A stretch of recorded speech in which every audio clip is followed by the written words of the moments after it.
करते हैं, लेकिन अक्सर मुनाफे का बड़ा हिस्सा वो खुद रख लेते हैं, जिससे किसानों की कमाई बहुत कम हो जाती है। इससे किसानों की सौदेबाजी की शक्ति भी कम हो जाती है। किसानों को सीधे बाजार पहुंच या सहकारी समितियों के माध्यम से बिचौलियों पर निर्भरता कम कर उचित मूल्य दिलवाया जा सकता है। किसानों की बिचौलियों पर निर्भरता कम करने और उन्हें सीधे बाजार पहुंच या सरकार समर्थित मंचों के माध्यम से उचित मूल्य दिलाने के लिए क्या कदम उठाए जा रहे हैं? बहुत धन्यवाद। माननीय अध्यक्ष महोदय, मैं माननीय किसान हितैषी सदस्य मेहमा जी को ये बताना चाहता हूँ कि सरकार ने एमएसपी पर खरीद का प्रावधान इसलिए किया कि राज्य सरकार की जो नामित एजेंसी है उसके माध्यम से किसान की फसल खरीदी जा सके और एमएसपी पर रिकॉर्ड खरीदी हो रही है। माननीय अध्यक्ष महोदय, केवल इतने ही नहीं, दलहन और तिलहन की खरीद के लिए भी पीएम आशा करके एक योजना बनाई गई है। तुअर, मसूर और उड़द ये 100% खरीदी जाएगी एमएसपी पर, ये फैसला सरकार ने किया है। और बाकी भी जो फसलें दलहन की हो, तिलहन की हो, उसके भी खरीदने की उचित व्यवस्था की गई है। और इसलिए हम लगातार ये प्रयत्न कर रहे हैं कि बिचौलिए सफल ना हो पाए, किसानों को एमएसपी का जो रेट तय है वो रेट ठीक ढंग से मिल जाए। श्री लालजी वर्मा, संक्षिप्त में। माननीय अध्यक्ष जी, मैं माननीय मंत्री जी से आपके माध्यम से जानना चाहता हूं कि हर बार ये कहा जाता कि हम किसान की आमदनी दूनी कर रहे हैं, लेकिन दूना तभी होगा जब उसका जो लागत मूल है उसका प्रॉफिट मिल सके।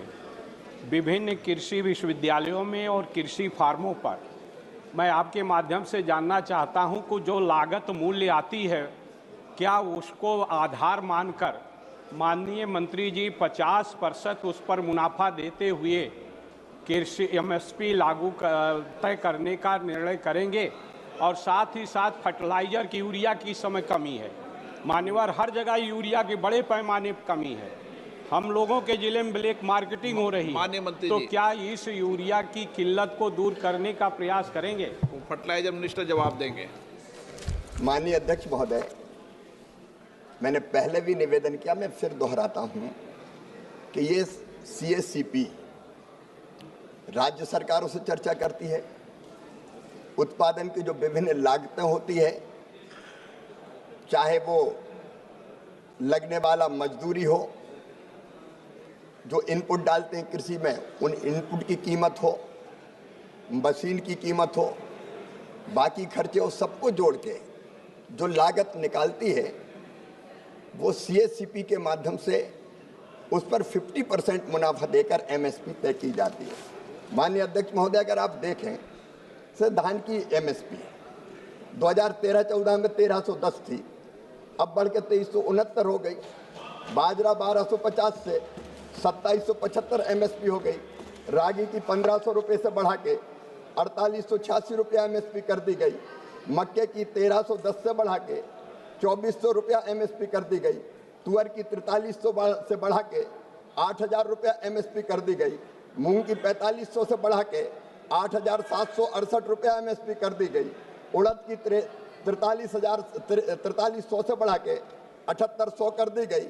मूंगफली की 4000 से बढ़ा के 7263 कर दी गई। सूरजमुखी की 3700 से बढ़ा के 7721 रुपया कर दी गई। सोयाबीन की 2560 से बढ़ा के 5328 रुपया कर दी गई। तिल की 4500 से बढ़ा के 9846 रुपया कर दी गई।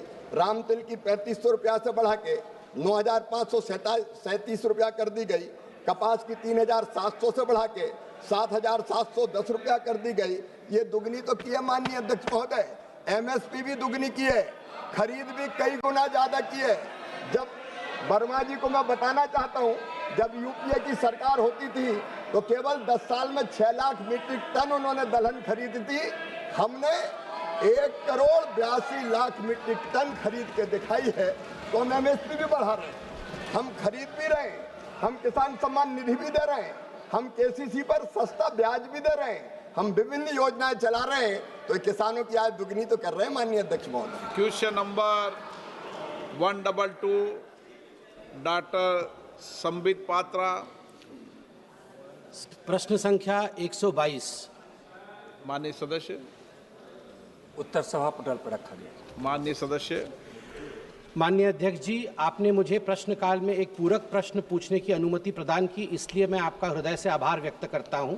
आपके द्वारा समय समय पर जारी निर्देशों के अनुपालन में समय की मर्यादा का ध्यान रखते हुए मैं एक संक्षेप तथा प्रत्यक्ष पूरक प्रश्न के रूप में माननीय मंत्री जी से जानना चाहता हूं कि नए आपराधिक कानूनों के लागू होने के पश्चात अकादमी ने उनके पाठ्यक्रम में क्या बदलाव किया तथा क्या सरकार प्रशिक्षुओं को आधुनिक शस्त्र विद्या के अतिरिक्त तकनीकी, साइबर अपराध, शारीरिक एवं मानसिक रूप से सशक्त बनने के लिए क्या पाठ्यक्रम में किसी